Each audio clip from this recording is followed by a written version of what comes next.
Somewhere in one of Paul's letters, he scolds a church because they should be eating meat by now, spiritually speaking, but they're still at the milk stage. This is a metaphor, of course, but it's a powerful one, and it raises a useful question. What would milk Christian living look like in real life, and what would meat Christian living look like by comparison? This is a fascinating question because many modern Christians assume that milk means simple doctrine, while meat means something deeper and more difficult. In that way of thinking, a beginner learns the basics of Christianity, and a mature believer moves on to difficult subjects such as predestination, end times charts, denominational distinctives, or technical doctrines with long names. But that's not really what Paul seems to be saying. The passage you're thinking of is found mainly in 1 Corinthians chapter 3. Though the same kind of imagery also appears in Hebrews chapter 5, Paul says to the Corinthians, "I fed you with milk, not solid food, for you were not ready for it." Then he immediately explains why he thinks they're still infants. "For while there is jealousy and strife among you, are you not of the flesh?" That's worth noticing. Paul doesn't say, "You're still immature because you don't understand predestination." He doesn't say, "You haven't mastered advanced theology." He doesn't say, "You can't yet explain the finer points of doctrine." Instead, he points to jealousy, division, rivalry, and pride. In other words, their problem isn't mainly intellectual immaturity, it's immaturity of character. And that observation alone may overturn the way many people think about spiritual growth. Imagine two Christians. One of them knows a great deal. He understands end-time systems. He can explain denominational distinctives. He knows some Greek word studies. He can quote dozens of Bible verses, but he gets offended easily. He holds grudges. He loves winning arguments. He needs recognition. He can't endure criticism. When life becomes difficult, he panics. Paul would probably call that person an infant, not because he knows too little, but because he has become small. His knowledge has outgrown his soul. Now imagine another Christian who knows much less theology. Perhaps she can't explain premillennialism. Perhaps she doesn't know what Calvinism is. Perhaps she has never heard of the hypostatic union. But she endures insults without retaliation. She forgives enemies. She serves quietly. She gives generously. She loves difficult people. She remains faithful during suffering. Paul would almost certainly recognize something mature in that person. Why? Because Christ is becoming visible in her. So what does meat actually look like? Milk says, "I love Jesus because he blesses me." Meat says, "I love Jesus even when the blessing disappears." Milk says, "I forgive if they apologize." Meat says, "I forgive because Christ forgave me." Milk says, "I serve when I'm appreciated." Meat says, "I serve when nobody notices."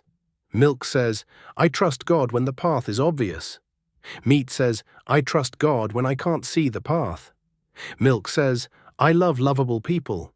Meat says, "I love difficult people." Milk says, "I obey when obedience benefits me." Meat says, "I obey when obedience costs me." This same pattern shows up clearly in the apostles. Early in the Gospels, the disciples are often remarkably immature. They argue about who is greatest. They wonder who gets the best seats. They jockey for position and misunderstand the nature of power. That sounds very much like Corinth. It's religious, but it's still infantile. It's milk. Then look at them after Pentecost. Now they endure beatings. They endure imprisonment. They forgive enemies. They rejoice in suffering. They remain faithful even unto death. That's meat. And again, the transformation isn't primarily intellectual. It's existential. Something has happened to the whole person. They haven't merely learned more information about Christ. They've begun to share in the life and pattern of Christ. Hebrews gives us another clue. The author says that solid food belongs to the mature, who by reason of use have their senses exercised to discern both good and evil. That phrase is important. By reason of use, not by reason of study alone, not by reason of accumulating information. Use, practice, experience, obedience. The mature person has developed spiritual perception through living the faith. It's like a master carpenter, or a skilled farmer, or a seasoned grazier. A man can read books about cattle all winter, and there's nothing wrong with that. Books matter, knowledge matters. But after 20 years of walking pastures, watching animals, noticing grass, weather, manure, hoof marks, appetite and movement, the seasoned grazier sees things immediately that the book reader misses. His senses have been trained. Hebrews seems to be describing something like that.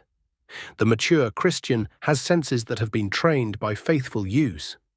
He or she has learned to recognize pride before it speaks, resentment before it hardens, fear before it takes command, and love before it becomes sentimental. This kind of maturity comes through obedient participation, not theory alone. Given the deeper vision of original Christianity, and especially the older Christian understanding of transformation, we might say that milk and meat are not mainly about how difficult the teaching is, they're about how deeply the teaching has entered the person. Milk is learning about Christ, meat is becoming like Christ. Milk is hearing the teaching, meat is being transformed by it.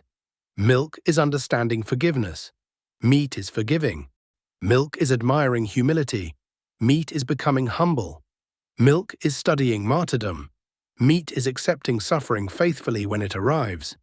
Milk is learning that God is love. Meat is becoming a person who actually loves others. That's why some elderly saint, living quietly in a remote village, may possess far more spiritual meat than a famous theologian. The saint may know only a fraction as much intellectually, yet may have spent decades allowing Christ to reshape the heart. And if I had to summarize Paul's concern with Corinth in one sentence, I'd put it this way: they had become spiritually gifted adults with emotionally and spiritually infantile hearts. That's why Paul keeps dragging them back, not to more spectacular gifts, and not to religious status, but to the cross, where pride dies and love begins.